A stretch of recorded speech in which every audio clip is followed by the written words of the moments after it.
Nachádzame sa vo Veľkej Doline, kde je naša posledná rodina a kde končí naša cesta. Poďte sa pozrieť na ich príbeh.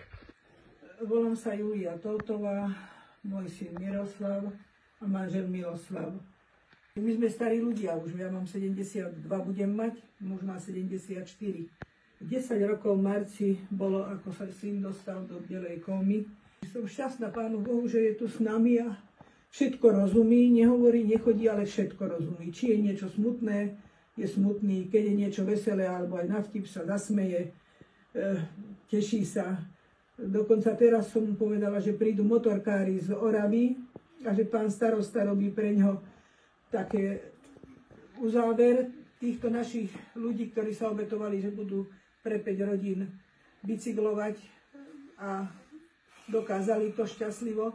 A my sme im nesmierne vďační, pretože tak málo si už ľudia všímajú chorých ľudí, dokonca ešte aj závidia, že volakto pomôže niečím. A je aj nejaká forma, ktorou by vám okrem financií vedeli pomôcť, že napríklad materiálne, kúpou plienok alebo čokoľvek iného? Áno, plienky by sa nám zešli, on má seny, plienky. Jak sa volajú seny? Plus? Super seny plus. Tie potrebovali by sme a podložky, teda to je čistiace, teraz momentálne máme.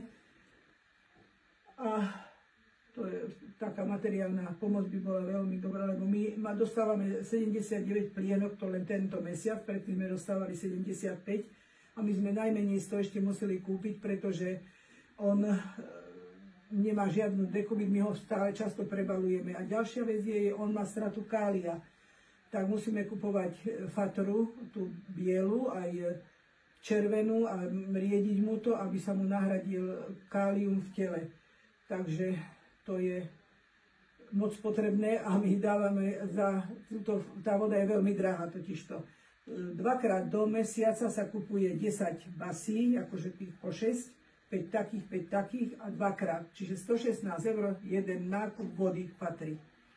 Takže je to také náročné. My sme dôchodci, už nemáme si kde zarobiť, aj keď dostaneme na opatrovanie premiérka, to je všetko strašne málo. On platí ešte aj alimenty, tomu malinkému synčekovi však musí a to je 110 €. Popri tom platíme 200 € plyn, 100 € elektriku, pretože všetko, čo je, musíme vykurovať viacej, musíme, elektriku máme na posteľ, na dvihák, na kyslík, na všetky tieto veci, takže je to náročné a občas musíme kúpiť aj bombičku kyslíkovú, pretože keď má kašel, nevie sa nám dodýchať a aby mal prekysličený mozog, musíme aj s tým robiť. Takže takto.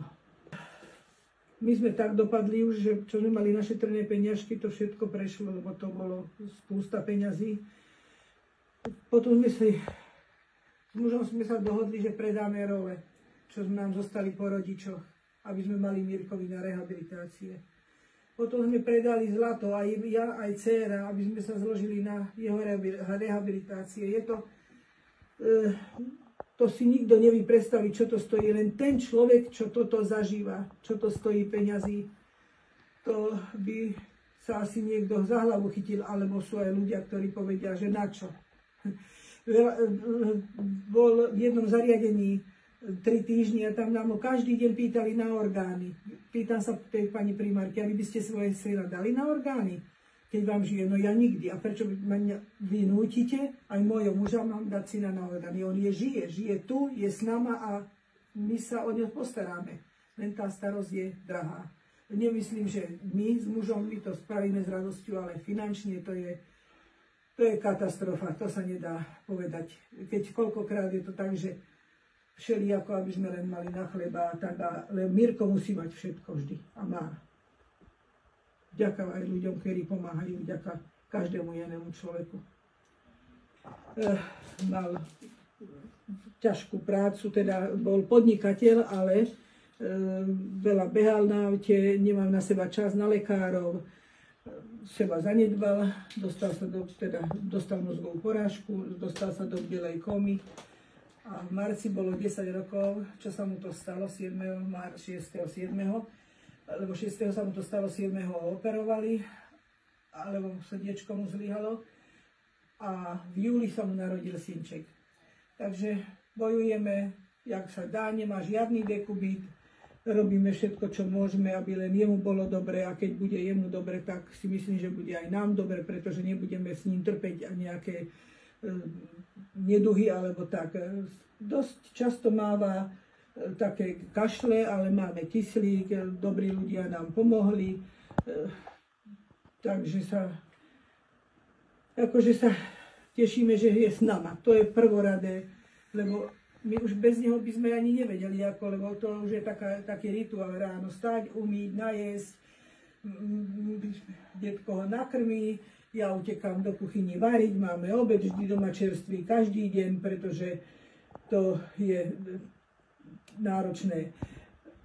Tu má pek v žalúdku, to je taká sonda, do ktorej mu dávame vodičku, lebo cez ústa len po kvapkách. Ukážem vám, ako pije vodu, keď len takto. Lebo ako by sme dali viac vody, tak by sa zakašľal a mohol by sa aj zadusiť. Takže tu dostáva vodičku každé 2 hodiny. To je stále rituál, teda to sa jednoducho, je to ťažké. A ďaká veľká patrí Milanovi Krajniakovi, ten jediný prvý nám začal pomáhať.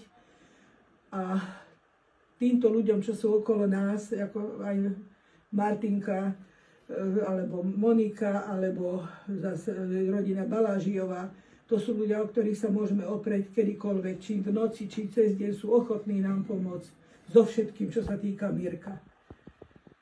To je tak všetko. Keď by sa vyzbierala teda aj nejaká vyššia čiastka, na čo by ste to najviac potrebovali použiť potom? Na rekondičné pobyty, aby